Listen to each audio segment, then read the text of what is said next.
অমুসলিম বোন। Good evening sir, আমার নাম সুতপা সরকার। আমি পেশায় একজন শিক্ষিকা। আপনাকে আমি একটা প্রশ্ন করতে চাই।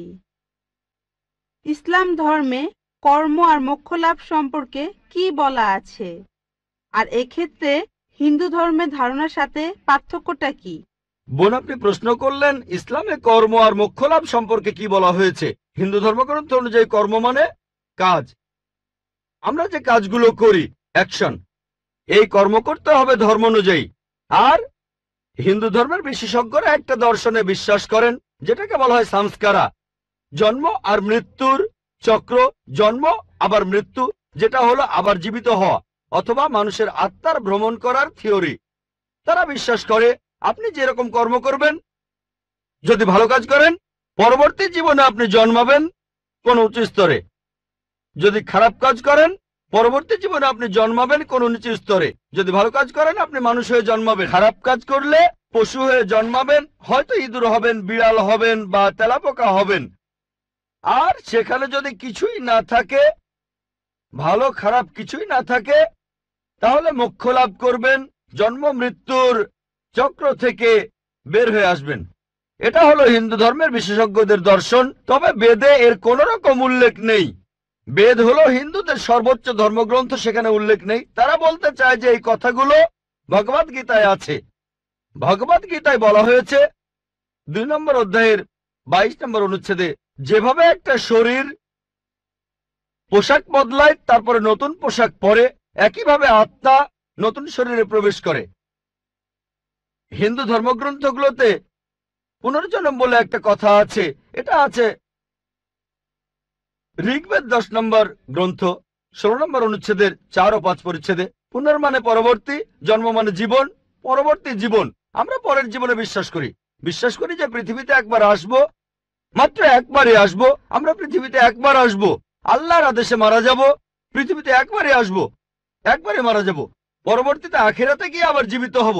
তাহলে ইসলাম অনুযায়ী আমরা এই পৃথিবীতে একবারই আসব, তারপর আমরা আল্লাহর আদেশে কিয়ামতের দিনে আবার জীবিত হব।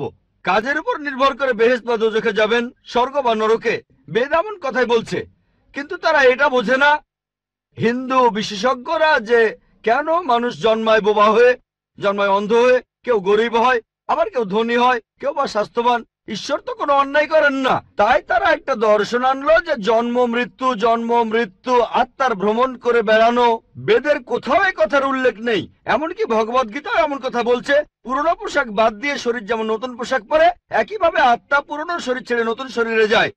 একবার, আমার কোনো আপত্তি নেই, একবার মারা যাবেন, একবারই পুনরুজ্জীবিত হবেন। তবে ইসলামে এই প্রশ্নটার উত্তর রয়েছে। হিন্দু বিশেষজ্ঞরা এটা বুঝতে পারে না যে ঈশ্বর কেন এমন করবেন। কিছু মানুষ জন্ম থেকে বোবা, কেউ বা স্বাস্থ্যবান, কারো হার্টের সমস্যা, কেউ গরিব আবার কেউ ধনী। ইসলাম বলে, পবিত্র কোরআনের সূরা মুলকের 2 নম্বর আয়াতে উল্লেখ করা হয়েছে, আল্লাহ জি খালাকাল মাউতা ওয়াল হায়াতা, আল্লাহ সৃষ্টি করেছেন জীবন ও মৃত্যু তোমাদেরকে পরীক্ষা করার জন্য। এই জীবনটা পরকালের জন্য পরীক্ষা। এখন কেউ হয়তো জন্মায় গরিব হয়ে, কেউ ধনী হয়ে। ধনীদের ক্ষেত্রে কোরআন বলছে তাদেরকে জাকাত দিতে হবে। যদি আপনার সঞ্চয় 85 গ্রাম স্বর্ণের চাইতে বেশি হয়, নিসাবের তুলনায় বেশি হয়, তাহলে 2.5% জাকাত প্রতি হিজরি সালে দিতে হবে। ধনীরা জাকাত দিতে পারে, নাও দিতে পারে, অর্ধেকও দিতে পারে। হয় সে 100 তে 100 পাবে, অথবা 50 পেতে পারে। কোনো জাকাত না দিলে সে 0 পাবে। কিন্তু গরিব লোকের ক্ষেত্রে জাকাত দিতে হবে না, সে জাকাতের পরীক্ষায় 100 তে 100 পাবে। আমরা বলি এত গরিব লোক, কিন্তু গরিব জাকাতের পরীক্ষায় 100 তে 100 পাবে, 100 তে 100। আর আমাদের নবীজি বলেছেন ধনী লোকের জন্য বেহেশতে যাওয়া গরিব লোকের চাইতে কঠিন। ধনীরা ভাবতে পারে, ও আমাকে এত জাকাত দিতে হবে, আমি দিতেও পারি আবার নাও দিতে পারি। সবচেয়ে ভালো কাজ হলেও সর্বোচ্চ পেতে পারেন 100 তে 100। গরিব লোক এখানে পুরো নম্বর পেয়েছে। তাই এক একজনের পরীক্ষা এক এক রকম। কেউ বা স্বাস্থ্যবান, আবার কেউ হয়তো সে জন্ম থেকেই অসুস্থ। এটা আমরা মানি না যে আগের জন্মের পাপের কারণে কেউ অন্ধ হয়ে জন্মেছে। এটা পরকালের জন্য পরীক্ষা। এমন না যে সে পাপ করেছে, হয়তো এটা বাবা মায়ের জন্য পরীক্ষা। পবিত্র কোরআনের সূরা আনফালের 28 নম্বর আয়াতে উল্লেখ করা হয়েছে, তোমাদের সম্পদ ও সন্তানরা তোমাদের জন্য পরীক্ষা। হয়তো আল্লাহ বাবা মাকে পরীক্ষা করছেন, হয়তো তারা ধার্মিক। আর দেখা গেল যে তাদের সন্তান একেবারে জন্ম থেকে অসুখ। দেখে কেউ হয়তো বলবে, আমি আল্লাহকে বিশ্বাস করি না, যারা ইমানদার তারা বলবে এখনো আল্লাহকে বিশ্বাস করি, আল্লাহ পরীক্ষা করছেন। যত কঠিন পরীক্ষা তত বড় পুরস্কার।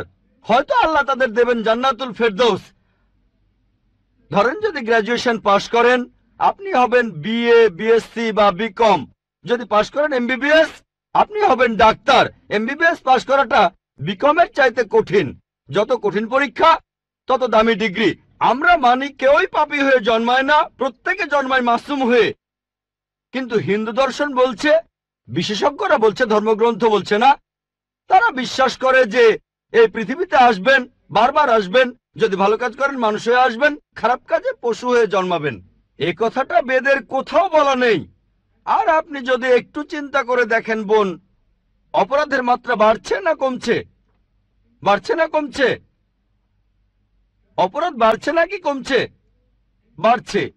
পৃথিবীতে মানুষের সংখ্যা বাড়ছে না কমছে? বাড়ছে। তাহলে যুক্তি বলে অপরাধের মাত্রা যদি বাড়ে মানুষ তো তাহলে কমে যাওয়ার কথা, কিন্তু কমছে না। এতেই প্রমাণ হয় যে এই দর্শনটা ভুল।